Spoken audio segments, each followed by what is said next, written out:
All right, coach, let's talk rebounding. Rebounding is something that every team has to work on a little bit. Sometimes you have players who are a little bit better at it. Just naturally, they like to go after the ball and pursue it. Sometimes they don't. They really need to be trained in it. And I think we all can get better at rebounding, no doubt about it. But I know certain players, they have a little bit of a knack for it more than others do. So we're going to be inside the drill vault again today. Let's go ahead and click on the emphasis here, and I'm just going to click everything with rebounding so that we get them all. I know there's some different ones in here, but we'll click all four, hit OK. All right, so we got quite a few to choose from here. Now, this one here, this is 10 rebounding drills to win your next game. So there's 10 team rebounding drills that are in there. We're not going to go over all of those, but this one isn't a single rebounding. You can see that it says ebook right there. So, all right, let's take a look at weak side rebounding. This is one that I lost a game on when I was coaching at the college level.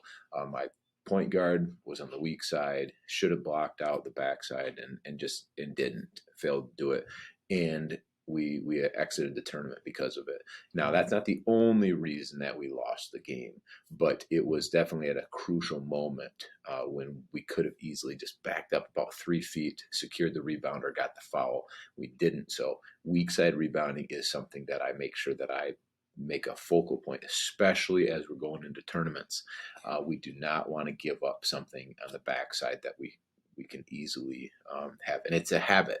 This isn't a drill to create toughness. This isn't a drill to do anything other than make the player aware that they need to block out on the backside, and it needs to be a habit for them. So we'll do it throughout the season, but I always bring this one back when it comes tournament time because of that one instance. All right. So we've got a shooter here. I like to put a player there rather than a coach because it gets reps for them.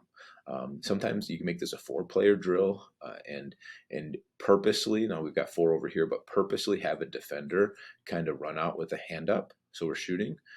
That way this person's shooting with a little bit of pressure. They're not doing anything else other than that.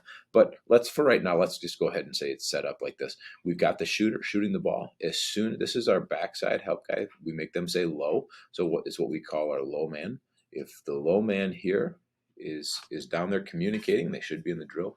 They know they need to come and they need to block out that weak side. Now, we don't want the offenses to stand there. This isn't a drill to make them just stand there. And we do have them outside the lane. So that's important to recognize. They are not inside the lane right now. They're outside the lane because most teams put a player in the playmaker spot or in the dunker spot or a short corner, whatever you want to call it. So we need to get used to going all the way over there to get it, to get that player.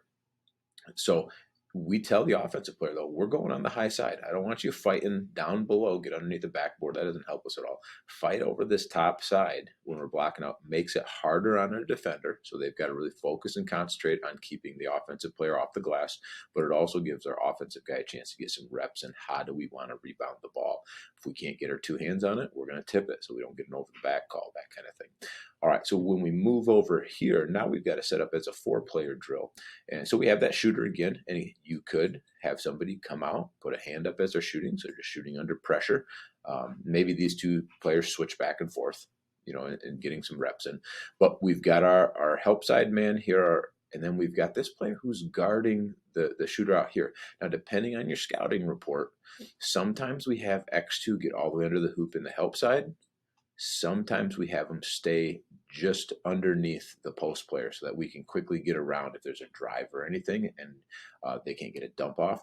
But we never have them stay out here and not in our defense. So in this particular situation, we've put them in a place where they can pinch this big guy. So if this guy is a big time rebounder, a strong player, we're going to try to pinch him with 2 players.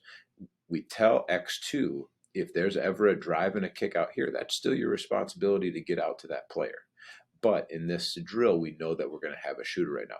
We may change it up and let them drive a few times, okay, and try to make that pass just to get those reps in there. So we change this, but for the sake of what we're doing here, I don't want to get muddy the waters too much, is we want to pinch this player and block out the weak side. So if they've got a 6'8" or a 6'9" player back there, we're not going to get out rebounded because maybe our point guard is here. We got a 5'10" kid blocking that out. We're going to put 2 guys on him and make it really tough on him. So this is a great, both of them are great weak side rebounding drills. This creates more of the habit.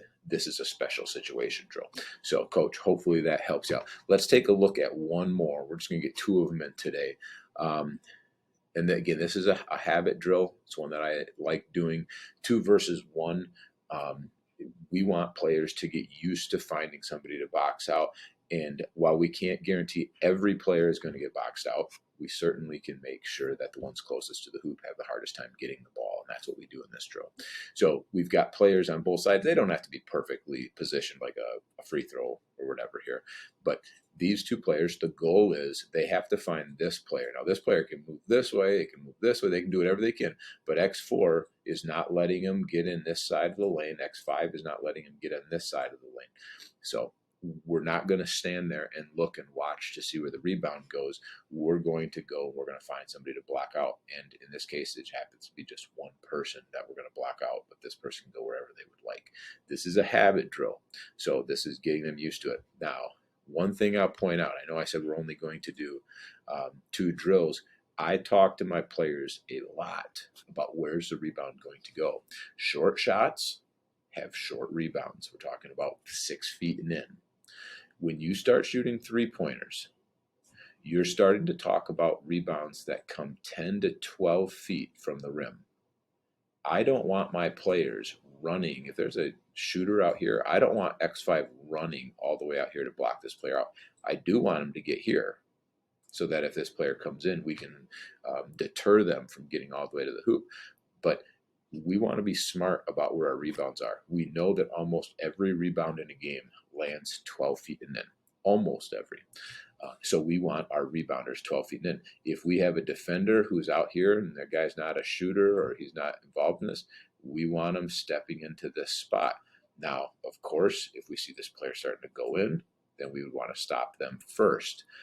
But if you notice your player's just standing out there, not doing anything, don't stand with them. We know that rebounds come here. If it's coming from the opposite side, okay, we got a shot right here. There's a good chance this ball is going to ricochet. So take a look at this. All of this created there, that's where the rebound's going to come most of the time. So that's where we want to position ourselves. So we talk a lot to players about that. What we will also do with this is we'll put the rebounder instead of up here. Let's go ahead and throw them right here. Okay, so let's have X4 start here and X5 start where they're at. And now this player can go this way. He can try to go in this way, and we're keeping him out of there. It's a great habit drill. And there's a little bit extra on rebounding to help you out. So, okay, coaches, there's 2 rebounding drills. There's a little bit of my philosophy in there. If you like it, take it. If you don't worry about it. But whether you're seeing this over on YouTube, whether you're seeing it on social media, or if you're over on the blog, go ahead and leave me a comment. Let me know what you think. What are some rebounding drills for habits that you put in? Okay, we'll get some team rebounding drills in here one time as well, so we can see what we do versus some live competition. But Coach, until next time, go in the gym, get your team better.